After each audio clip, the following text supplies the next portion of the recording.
উপনিৰ্বাচনৰ ফলাফলৰ পূৰ্বে উৎসাহী এনডিএ মিত্ৰজোঁটৰ প্ৰাৰ্থী দীপ্তিময় চৌধুৰী। একেখন ঘৰতে সাংসদ বিধায়ক হলে এক ৰাজনৈতিক সমন্বয় গঢ়িব। এই নিৰ্বাচনত বিজয় নিশ্চিত। ৩৫,০০০ ভোটৰ ব্যৱধানত জয়ী হম বুলি দৃঢ় বিশ্বাসী এনডিএ মিত্ৰজোঁটৰ প্ৰাৰ্থী দীপ্তিময় চৌধুৰী।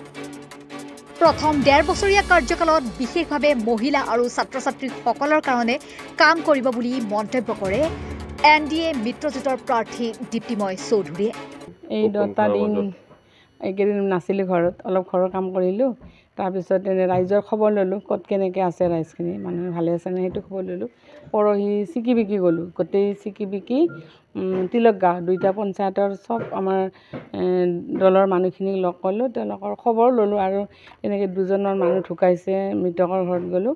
তাৰপিছত আৰু সেই আৰু তেওঁলোকৰ লগত ভোটৰ কথাই ক'লোঁ, কেনেকুৱা হ'ল, ভোট দিলে নে নাই এইবিলাক কথা সিহঁতে ক'লে, তেওঁলোকে ক'লে।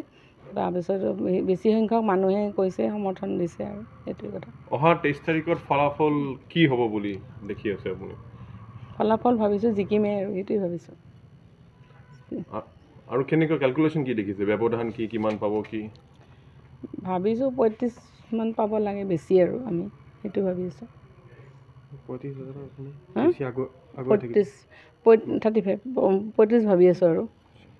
আৰু নিকটতম প্ৰাৰ্থী নিকটতম আমাৰ পিছতে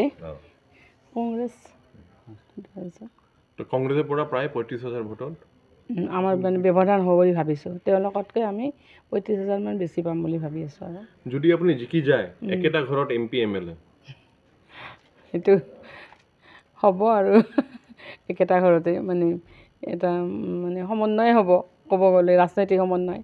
এজনে ধৰ দিল্লীৰ আমাৰ লোকসভাৰ 10টা সমষ্টিৰ তেখেতে ৰাজ্যৰ সমস্যাসমূহ চাব, আৰু মই যদি বিধায়ক হ'ব পাৰোঁ, মই মানে আমাৰ যিটো সমষ্টি বঙাইগাঁও সমষ্টি সেইটোৰ মানুহখিনিৰ মানে সমস্যাবিলাক চাব পাৰিম আৰু সেইটোৱে কথা। আপুনি 1.5 বছৰ উপনিৰ্বাচন বিজয় হ'ল, 1.5 বছৰ আপুনি বিধায়ক কাৰ্যকাল পাব।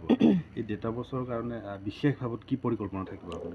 বিশেষ কাৰণে আমাৰ উঠি অহা নতুন প্ৰজন্মৰ কাৰণে ভাবিছোঁ। আৰু মহিলাসকল যিহেতু মূলৰ অনবৰতে লাগি থাকে তেওঁলোকৰ লগত, তেওঁলোকৰ কিছুমান সমস্যা দেখা পাই থাকোঁ, তেওঁলোকৰ ঘৰুৱাই হওক নাইবা আৰ্থিক এনেকুৱা, সেইবিলাক অলপমান সমাধান কৰিব পাৰোঁ নেকি এইটো ভাবিছোঁ।